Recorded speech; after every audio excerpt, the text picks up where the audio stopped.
मी आज जरी पाहुणा म्हणून आलो तरी मला या महाविद्यालयामध्ये मी पाहुणा आहे असं वाटतच नाही. कारण गाव माझं आहे, तालुका माझा आहे, माणसं सगळी माझी आहेत. फक्त आपल्याच माणसासमोर पाहुणा म्हणून बोलण्यापेक्षा मला वाटतं आपला माणूस म्हणून बोलणं मला अधिक संयुक्तिक वाटेल. आणि तुम्ही ज्या प्रेमाने मला बोलवलं, जो मान सन्मान मला दिला, खरंच मी त्यामुळे भारावून गेलो आहे. संत जगद्गुरु तुकाराम महाराजांवर विचार करत असताना किंवा संत तुकाराम महाराजांचा विचार करताना संत तुकाराम महाराज हे असं व्यक्तिमत्व आहे, त्यांचं कार्य आणि कर्तृत्व असं आहे की जगद्गुरु तुकाराम महाराज समजून घेत असताना जगद्गुरु तुकोबरायांच्या पूर्वी जे जगद्गुरु पद लागतं आणि संत पद लागतं, हे संत आणि जगद्गुरु पद समजल्याशिवाय तुकोबराय किती मोठे आहे त्याचं मूल्यमापन आपल्याला होत नाही. मानवी जीवनामध्ये काय होतं, संतांचं मूल्यमापन करत असताना किंवा संतांवर बोलत असताना आपण त्यांच्या अभंगाच्या अनुषंगानं किंवा त्यांच्यावर ज्या ज्या लोकांनी भाष्य केलं त्या अंगाने आपण बोलत असतो. पण जगद्गुरु तुकोबराय किती मोठे आहे, संत म्हणून ते किती मोठे आहे. त्यांनी स्वतः असं म्हणावं की त्यांना कुणी संत म्हटलेलं किंवा महाराज म्हटलेलं त्यांना स्वतःला कधी आवडलं नाही, हे पहिल्यांदा तुम्ही समजून घ्या. मला वाटतं तुकोबराय किती मोठे आहे हे समजून घेत असताना त्या काळात किंवा त्यांच्या काळानंतरही काही लोक जेव्हा जन्माला आली ते तुकोबरायाविषयी म्हणताना साहेब मला सांगताना अतिशय आनंद याकरता होतो की आजकालच्या प्रत्येक कीर्तनकाराला जो संत तुकाराम महाराजांवर कीर्तन करतो किंवा जो भाष्य करतो त्याला नुसतं कीर्तन करायला लागलं, भजन करायला लागलं की सगळे लोक महाराज म्हणतात, साधू म्हणतात, संत म्हणतात. पण संत आणि साधू म्हणत असताना आपण फार घाई करतो असं वाटत नाही का? त्याच्यात ती लायकी आहे का, त्याच्यात ती योग्यता आहे का, हे आपण तपासून पाहिलं पाहिजे. हे ज्ञानोबराय तुकोबराय आपल्याला सांगतात. वारकरी संप्रदायाने या जगाला काय दिलं, या जगाला, या देशाला, या परंपरेनं काय शिकवलं, हे जेव्हा मी या वारकरी संप्रदायाकडे बघतो तेव्हा बघा इतका मोठा काळ जाऊन सुद्धा जात, धर्म, पंथ, भाषा याच्या सीमारेषा आम्हाला पुसता आल्या नाही, याच्या सीमारेषा आम्हाला फिकट करता आल्या नाही. याच्यावर आमचे अजूनही संघर्ष सुरूच आहे, जातीच्या नावाखाली, धर्माच्या नावाखाली, पंथाच्या नावाखाली. पण एवढा मोठा संघर्ष असताना सुद्धा एका समाजाची सावली चालत नाही. उलट तुकोबराय स्वतःच्या अभंगामध्ये असा उल्लेख करतात की भोकाबाया अक्षरे मज नाही अधिकार, मला लिहिण्या वाचण्याचा अधिकार समाजाला दिला नाही, असं जे जगद्गुरु तुकोबराय स्वतःच्या अभंगामध्ये विश्लेषण करतात. ते तुकोबराय आपल्याला समजून घेताना त्या काळाची परिस्थिती समजून घ्यावी लागेल. जर तुकोबरायांना लिहिण्या वाचण्याचा अधिकार नव्हता तर तुकोबरायाच्या पूर्वी आलेले ज्ञानोबराय त्यांच्या काळातली परिस्थिती काय असेल, चोखोबराय यांची परिस्थिती काय असेल हा विचार करावा लागतो.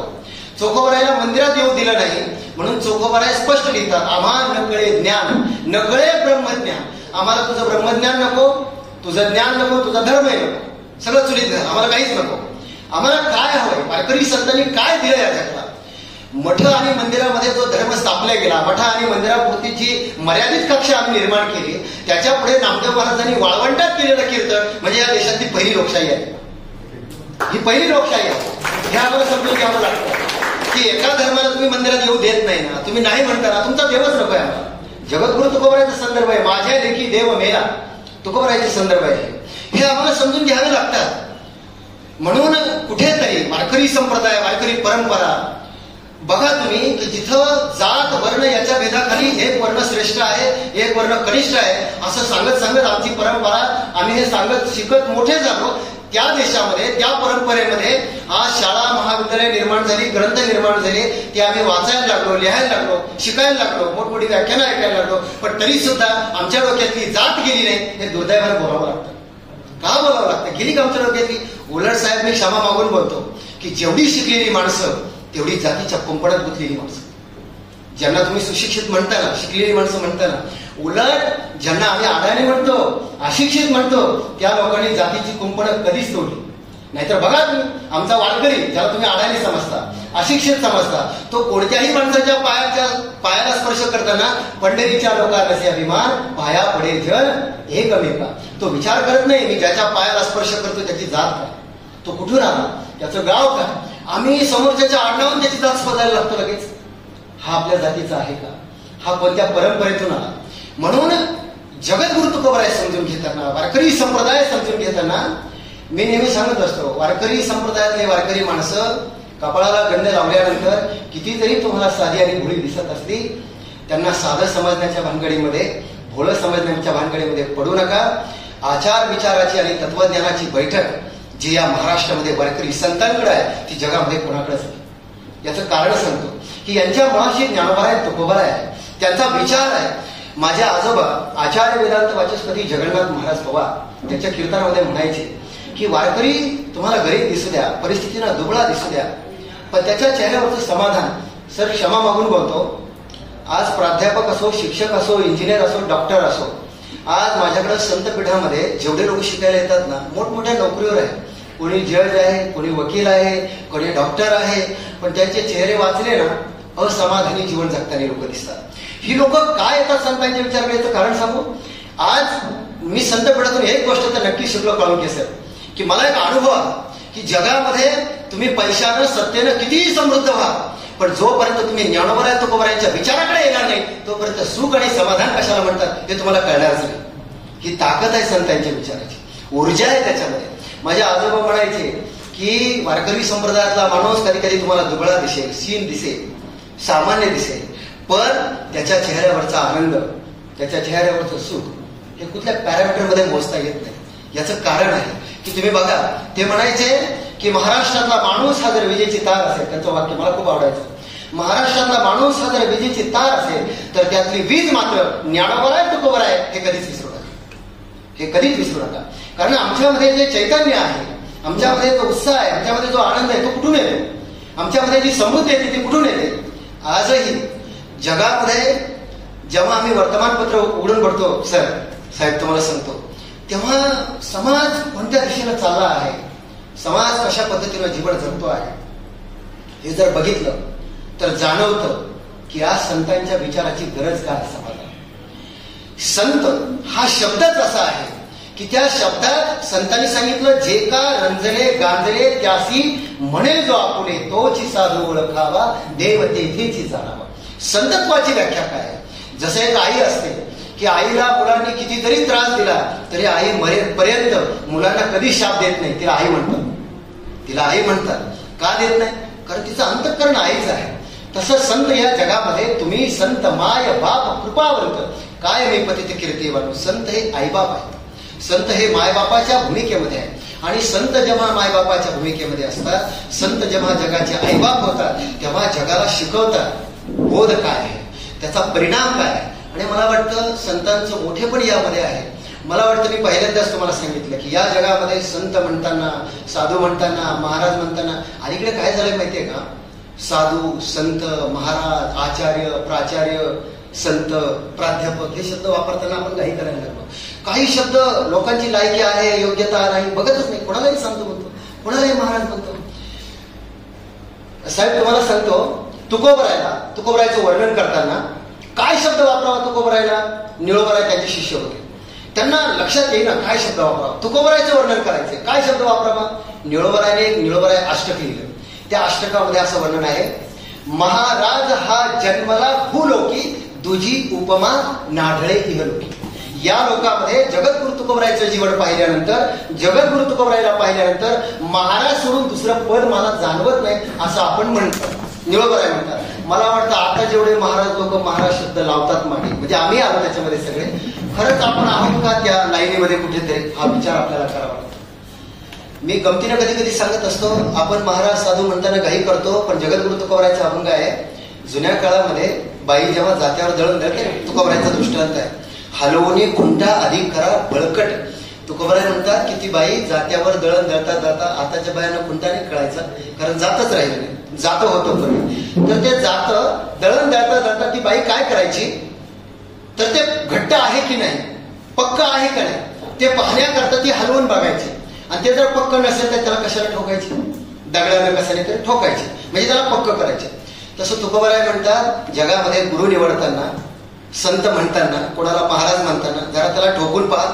ठोकून पहा म्हणजे मारा असा त्याचा अर्थ नाही, त्याची परीक्षा घेऊन पहा. तो तुमच्या परीक्षेला उतरतो का, त्याच्यामध्ये संतत्वाची लक्षणं आहे का ही पहा.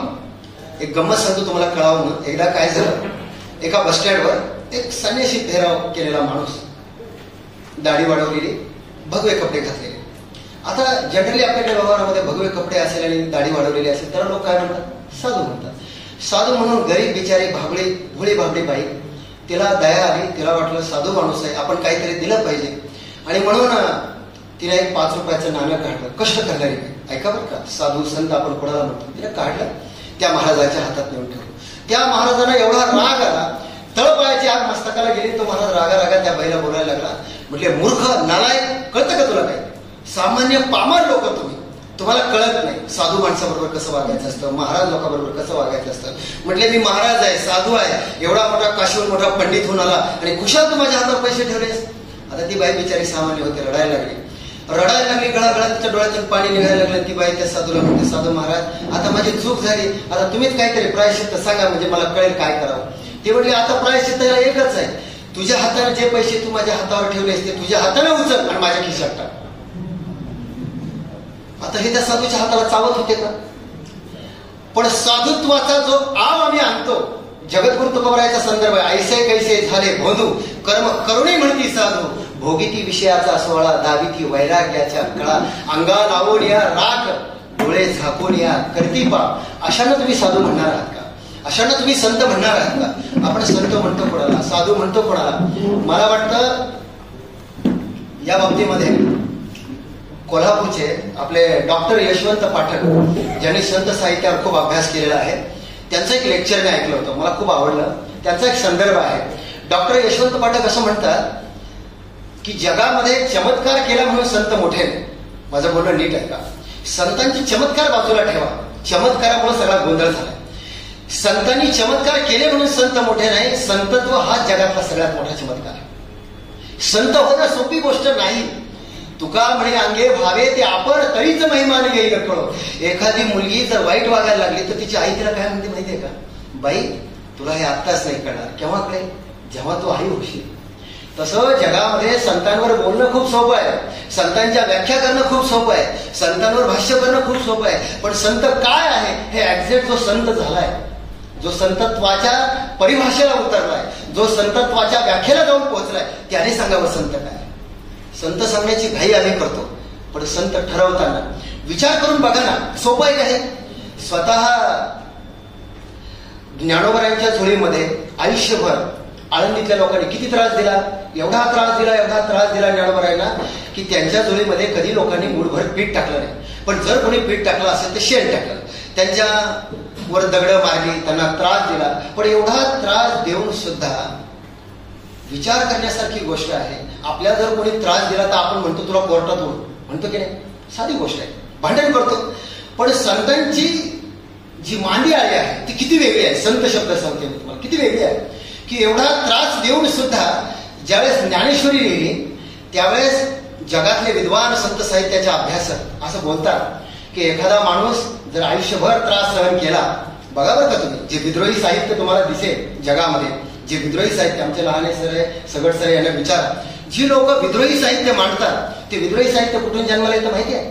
जेव्हा माझ्या सासूने मला त्रास दिला म्हणजे माझ्या सुनेला मी छळलं पाहिजे या विचारातून विद्रोही साहित्य जन्माला येतं. ऐका बरं का, मी तुम्हाला खूप संयमाने बोलतोय. मला त्रास झाला म्हणून मी समोरच्याला त्रास देणं किंवा माझा जो त्रास झाला तो त्रास सांगत राहणं, हे विद्रोही साहित्यामध्ये तुम्हाला दिसतं. आम्हाला किती त्रास झाला. पण एक साहित्य, संत साहित्य असं जन्माला येतं की ज्ञानोबराय असेल, तुकोबराय असेल, आयुष्यामध्ये छळ सोसला, त्रास सहन केला.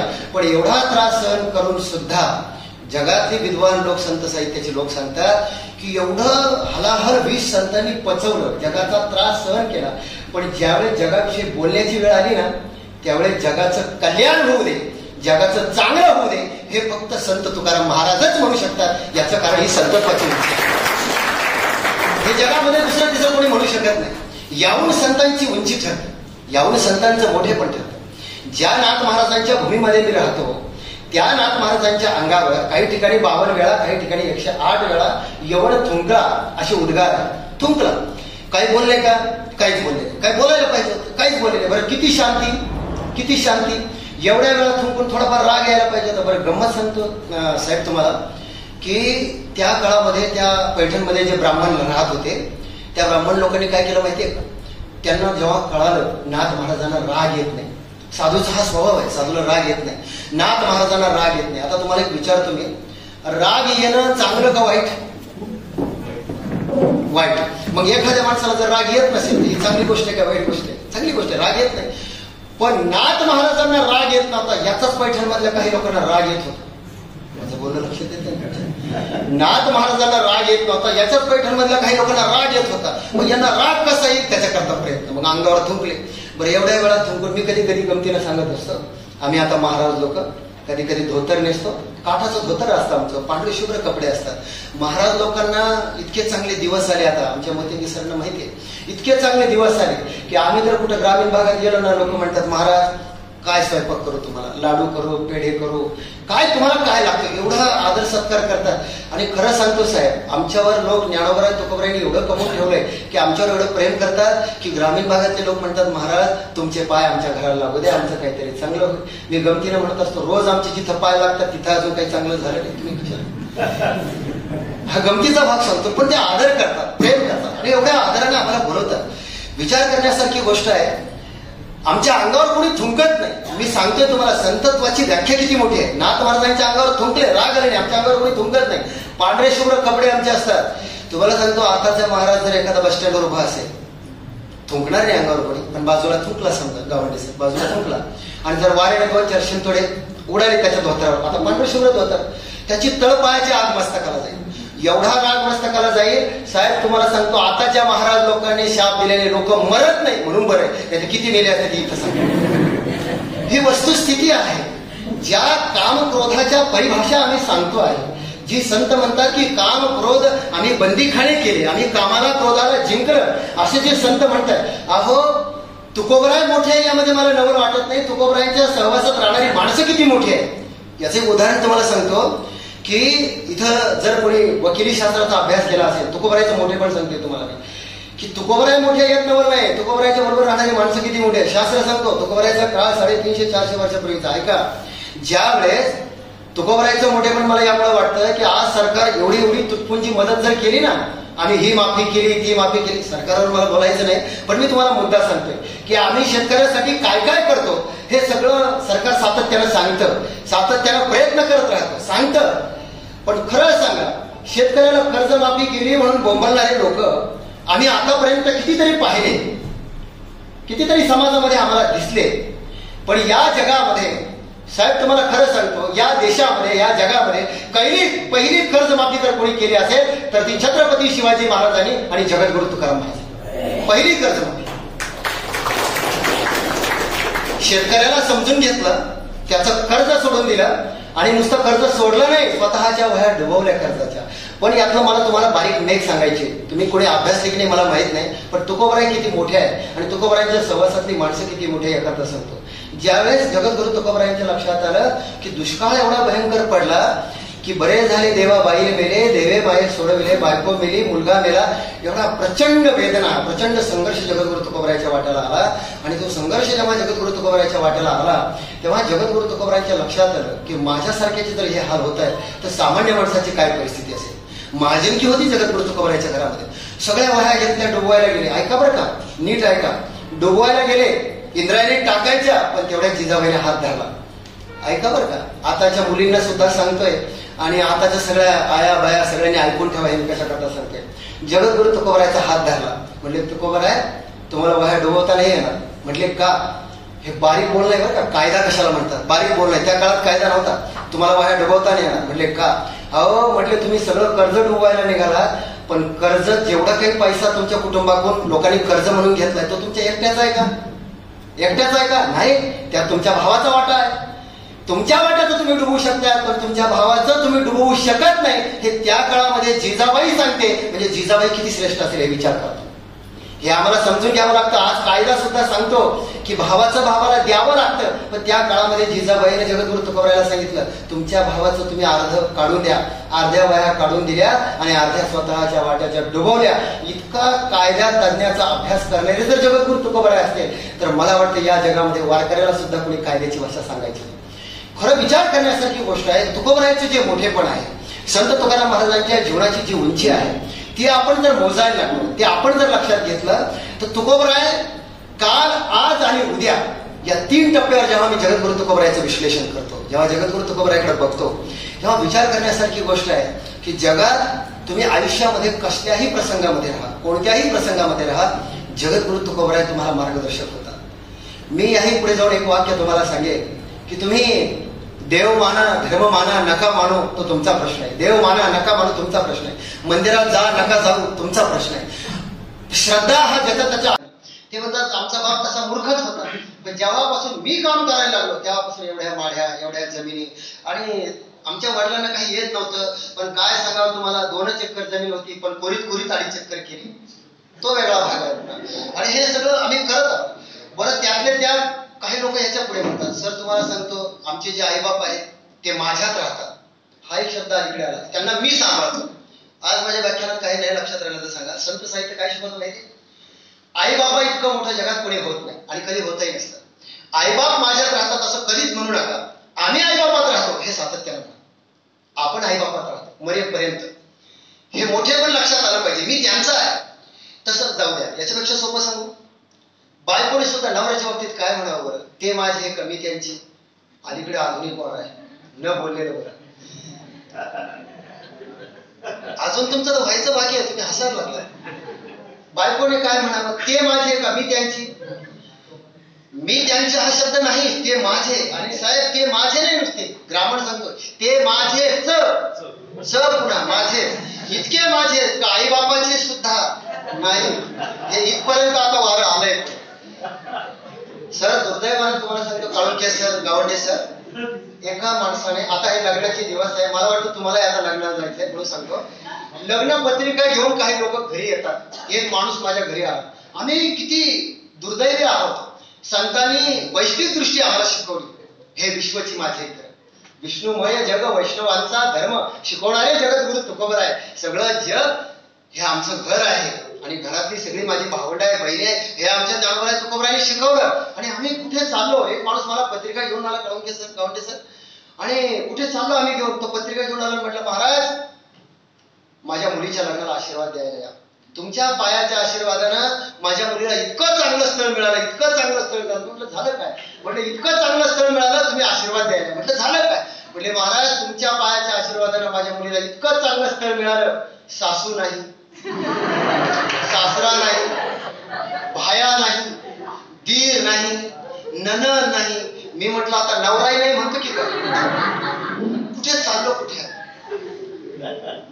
आम्हाला एकत्र कुटुंब पद्धती जी आहे त्या पद्धतीनं आम्ही जीवन जगायला दूर चाललो आहोत. संतांनी काय शिकवलं आम्हाला? संत जेवढं व्यापकत्वाकडे आपल्याला घेऊन जातात, संत म्हणतात व्यापक व्हा, मोठे व्हा, दृष्टी मोठी ठेवा. सगळं जगाला आपलं मान हे शिकतो आणि आम्ही मात्र कुंपण घालायला लागलो, मर्यादा घालायला लागलो. तिथं संतांच्या विचाराची वैशिष्ट्य कळते. जे जे भेटे भूत ते ते मानिजे भगवंत, हा भक्तियोग जा निश्चित माझा. भक्तियोग काय? भक्ती म्हणजे मंदिरात जाणं, टाळ वाजत राहणं, दिवस रात्र भजन करणं नाही. भक्ती म्हणजे काय? जो माणूस मला भेटेल त्याच्या हृदयातल्या देवाला नमस्कार. जो भेटेल तो माझ्यासाठी देव. प्रत्येक अणुरेणूमध्ये मला देव सोडून काही दिसत नाही. हा अनुभव संतांचा आहे. म्हणून संत कधी कुत्र्याच्या पाया पडतात, कधी दगडाच्या पाया पडतात, कधी झाडाच्या पाया पडतात. तुम्ही आम्ही नको त्या गोष्टीच्या मागे लागला. म्हणून संतांचं मोठेपण, संतांची वैश्विकता, संतांच्या विचारांची जी व्यापकता आहे ती जर समजून घ्यायची असेल तर फक्त भजन कीर्तन या गोष्टीमध्ये, अहो ज्ञानेश्वर महाराजांनी तुकोबारांनी एवढा मोठा गाथा लिहिला, पण आम्ही ते सगळं वाचत असताना संतांनी स्पष्ट लिहिलं, त्या वाचण्यापेक्षा, त्या पारायण करण्यापेक्षा एक तरी ओवी अनुभवावी. अनुभव पाहिजे जीवनामध्ये, अनुभव पाहिजे. साखर गोड आहे, साखर गोड आहे, किती दिवस सांगणार, किती दिवस सांगणार? साखर हातावर घ्यावी लागेल, ती खावी लागेल, तो अनुभव घेऊ का? आपलं कसं झालंय माहितीये का? आपण फक्त हे सगळं सांगायला लागलो, प्रयोग सिद्ध करत नाही.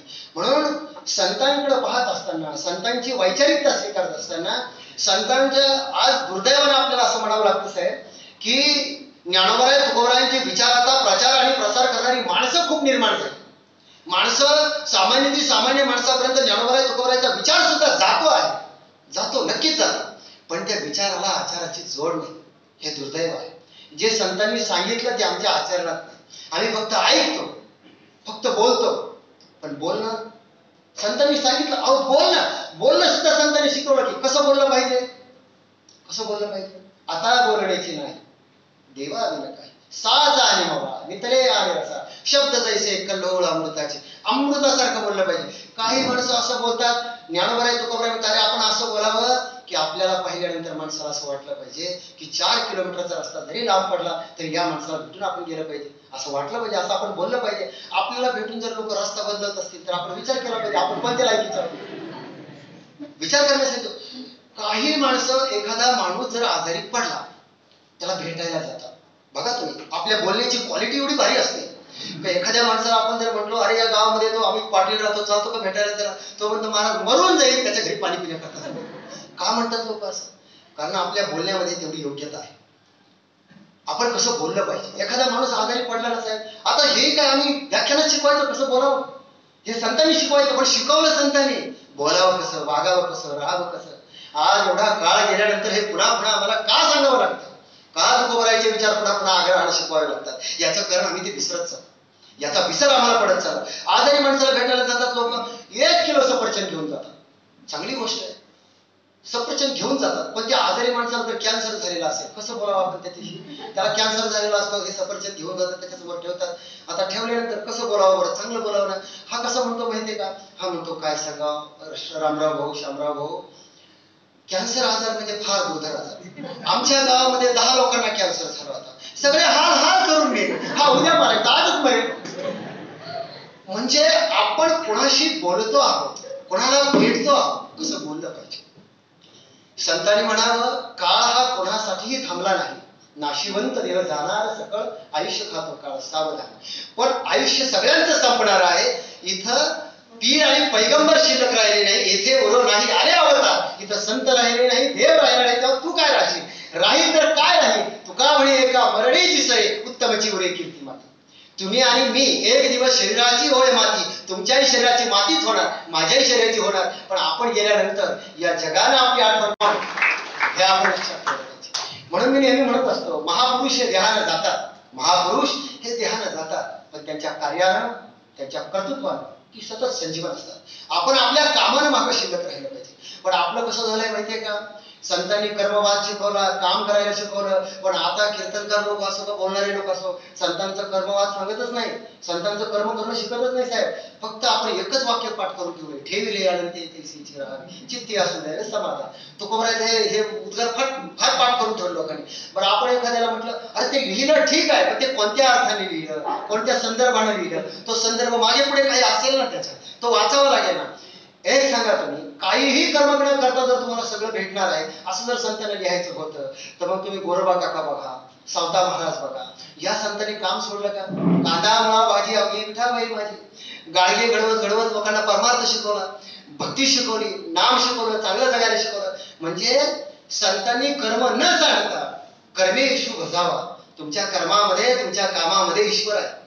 ज्ञानोबरांची ओवी आहे, तया सर्वात्मका ईश्वरा असो कर्म कुसुमाची विरा, पूजा केली होय अपारा दोषा लागी. अरे तू शिक्षक असेल, तू चांगलं शिकवणं ही तुझी कर्म आहे, ही तुझी पूजा आहे. तू डॉक्टर असेल तर पेशंटचा आजार बरं करणं ही तुझी कर्म आहे, हे तुझी पूजा आहे. हे आम्हाला समजून. आणि एवढंही जमत नसेल ना, संतांनी याच्या पुढे सांगितलं बरं का, कोणाही जीवाचा न घडो, पूजा सांगते मी तुम्हाला, कोणाही जीवाचा न घडो मत्सर वर्म सर्वेश्वर पूजनाचे. तुकोबराय लिहितात. जर तुम्हाला अवघड पूजा जमत नसेल ना, सोबत सांगू का, कोणाची निंदा करू नका, कोणाचा मत्सर करू नका, कोणाला नाव ठेवू नका. पण काही लोक म्हणतात महाराज लोकांची निंदा केल्याशिवाय तर आम्हाला झोपच येत नाही, कारण आमचा धंदाच तो उठल्या पडल्या.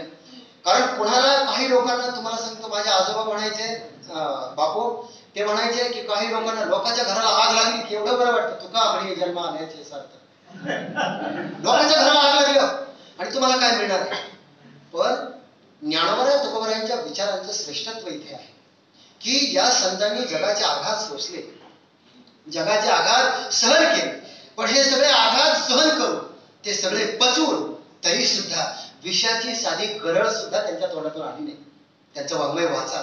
कुठे जगाला शिरी दिली, कुठे जगाला नाव ठेवलं नाही ठेवलं, उलट जगाच्या कल्याणाची कामना केली. आणि हे फक्त संतच करू शकतो, हे फक्त साधू करू शकतो. म्हणून साधूचं आणि संतांचं मोठेपण येथेच घडतं की आपल्याला आयुष्यामध्ये किती त्रास झाला, तो सगळा त्रास सहन करून, ते सगळं भोगून जेव्हा संत जगाला चांगला मार्ग दाखवतात, मार्ग दावून गेले आधी दयानिधी संत ते. म्हणून ज्ञानोबराय तुकोबरायांच्या पंथाकडे का जायचं, ज्ञानोबरायांच्या तुकोबरायांच्या वाटेचे वाटसरू आपण का व्हायचं, याचं कारण मी नेहमी सांगतो की ज्ञानोबरायांच्या तुकोबरायांचा तोच आमचा वंश आहे आणि आमच्या रक्तातच त्यांचा अंश आहे.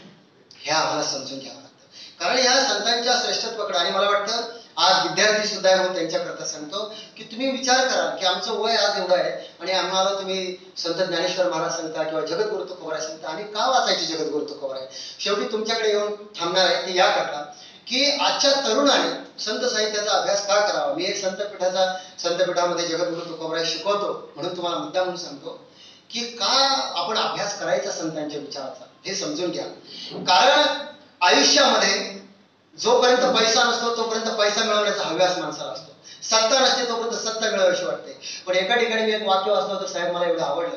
ते वाक्य असं होतं की आयुष्यामध्ये तुम्ही संपत्ती मिळवू नये, सत्ता मिळवू नये असं संतांनी कधी त्याला विरोध केला नाही बरं का. माढ्या बांधा, हेलिकॉप्टर घ्या, विमान घ्या, काही विरोध नाही. जोडून या धन उत्तम व्यवहारे उदास विचारे वेच करी, जगद्गुरु तुकोबारायचं प्रमाणे. धन जोडा, पण ते जोडल्यानंतर आणि ते जोडत असताना कसं जोडा, तर ते टेबलाच्या वरून आणलं पाहिजे, खाल्लं नको, ते मागच्या दाराने नको.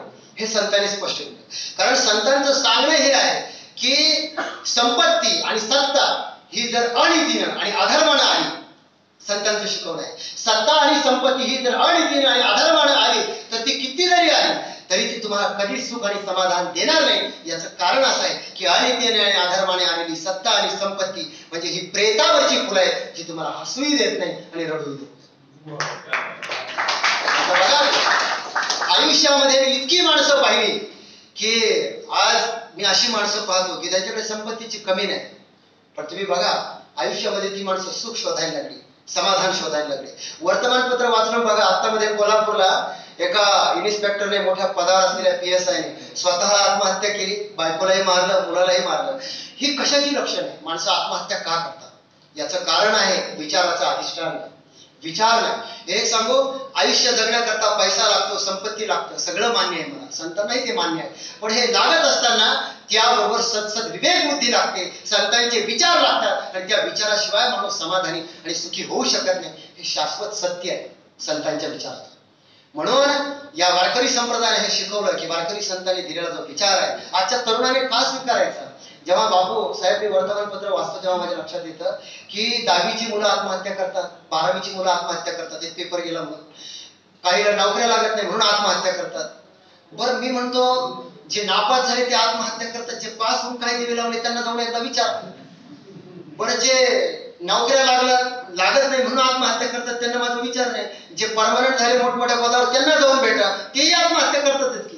बरं ज्यांना बायका मिळत नाही काढून ते सर तेही आत्महत्या करतात, ज्यांना मिळाले ते बायकोला कंटाळले त्यांनाही जाऊन विचार.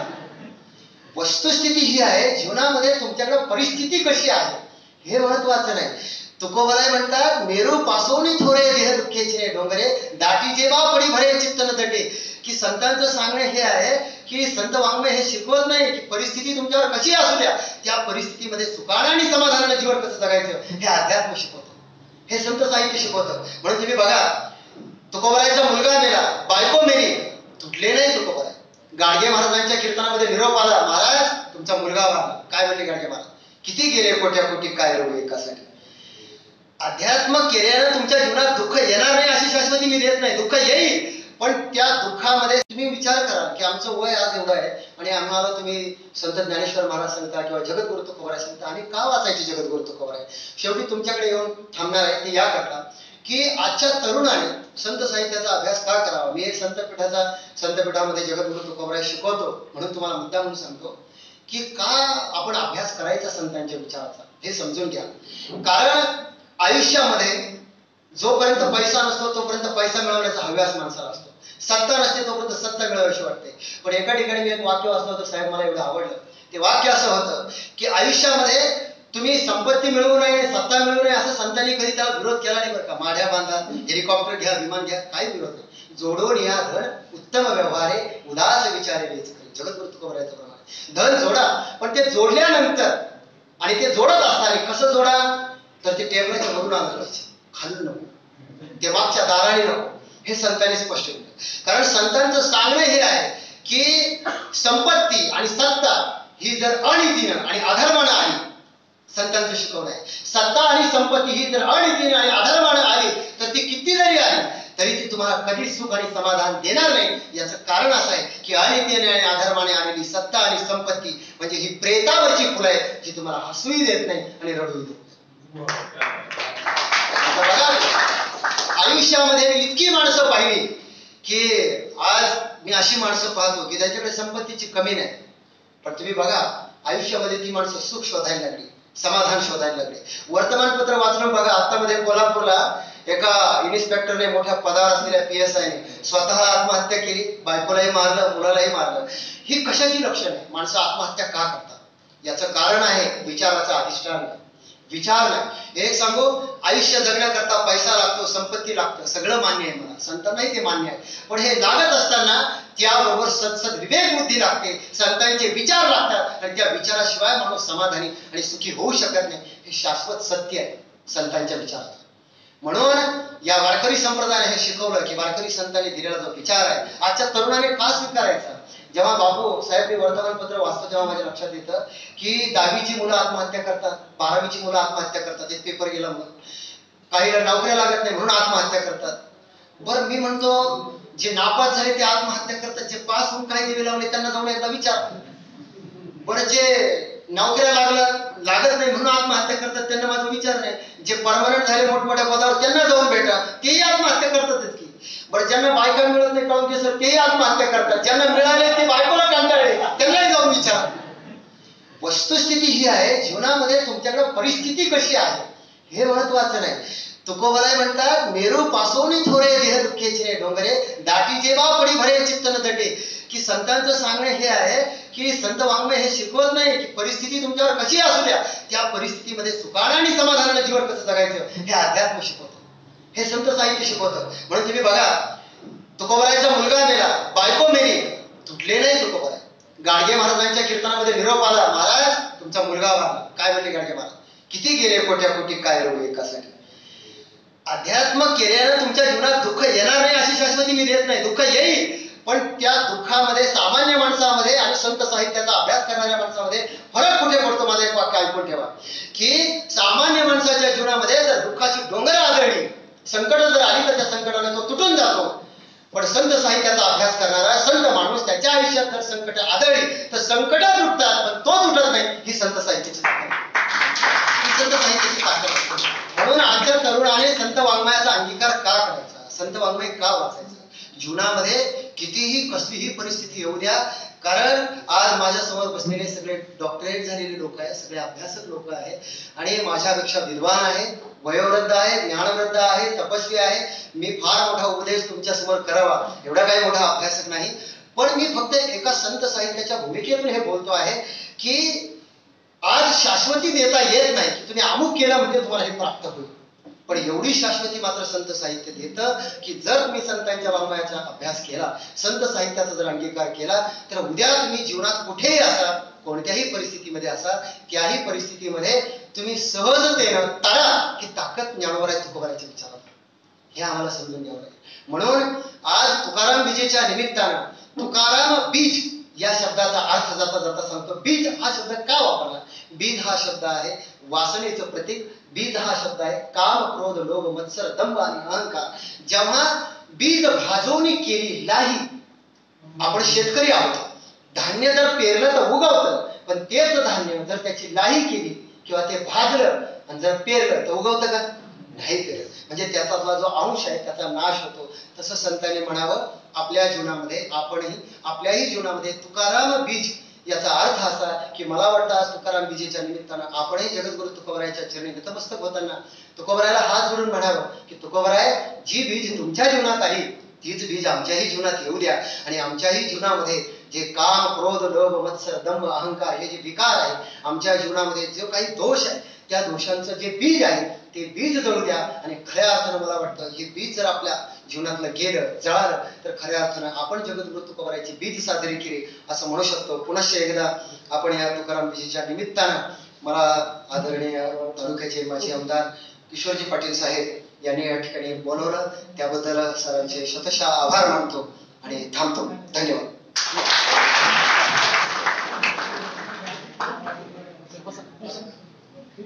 खूप खूप धन्यवाद सर. जेथे दिव्यत्वाची प्रचिती तेथे कर माझ्या जुळती. आपल्या या संत साहित्याच्या मौलिक विचाराबद्दल आपले हार्दिक अभिनंदन आणि आभार. यानंतर उपस्थितांचे आभार मानण्यासाठी डॉक्टर सुहास यादव सर.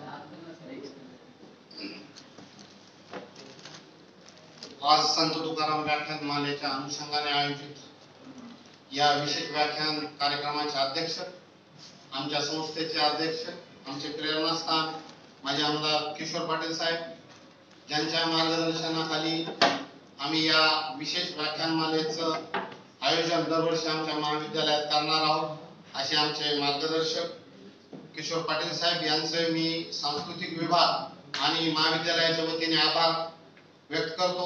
तसेच आजचे प्रमुख व्याख्याते संतपीठ पैठण येथे कार्यरत असलेले आणि संत साहित्याचे गाढे अभ्यासक श्री अकोलकर महाराज यांनी आज आमच्या विद्यार्थ्यांनी आमच्या संत तुकाराम महाराज वाचलेत की नाही माहित नाही, पण आज त्यांनी थोड्या वेळेत आणि सोप्या भाषेमध्ये आज आमच्या सर्व विद्यार्थ्यांपुढे साक्षात संत तुकाराम महाराज कसे असावे याची जे मूर्तिमंत उदाहरण देऊन त्यांच्या समोर उभा केले, त्यासाठी मी आज सांस्कृतिक विभाग आणि महाविद्यालयाच्या वतीने महाराजांचे आभार व्यक्त करतो। तसेच आमच्या आजच्या या प्रमुख कार्यक्रमासाठी प्रमुख पाहुणे म्हणून उपस्थित असलेल्या आमच्या संस्थेचे संचालक मोतिंगे बापू यांचेही मी महाविद्यालय व सांस्कृतिक विभागाच्या वतीने आभार व्यक्त करतो। तसेच आमच्या पॉलिटेक्निक महाविद्यालयाचे उपप्राचार्य मत्सागर सर यांचेही सांस्कृतिक विभाग व महाविद्यालयाच्या वतीने आभार व्यक्त करतो। तसेच कन्नड नगरीतील प्रतिष्ठित नागरिक तसेच संत साहित्याचे अभ्यासक श्री लहाने सर, सगड सर, तसेच कवडे काका आणि इतर सर्व उपस्थित प्रतिष्ठित नागरिक यांचेही सांस्कृतिक विभाग व महाविद्यालयाच्या वतीने आभार व्यक्त करतो। तसेच आमच्या महाविद्यालयाचे सर्व विद्यार्थिनी आणि सर्व माझे सहकारी प्राध्यापक यांचेही महाविद्यालयाच्या आणि सांस्कृतिक विभागाच्या वतीने आभार व्यक्त करतो। आणि शेवटी आपल्या राष्ट्रगीताने या कार्यक्रमाची सांगता होईल। सर्वांनी आपल्या आपल्या जागेवर उभा राहायचे, राष्ट्रगीत होईल आणि त्यानंतर कार्यक्रम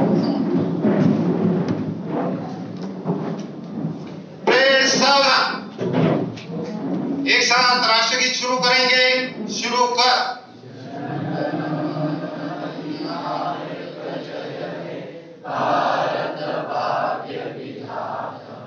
पंजाब सिंध गुजरात मराठा द्राविड उत्कल बंग विंध्य हिमाचल यमुना गंगा उज्जल जलधि तरंग तव शुभ नामे जागे तव शुभ आशीष मागे गाये तव जय गाथा जन गण मंगलदायक जय हे भारत भाग्य विधाता जय हे जय हे जय हे जय जय जय जय भारत माता की जय। अध्यक्षाच्या परवानगीने हा कार्यक्रम संपला असे घोषित करतो।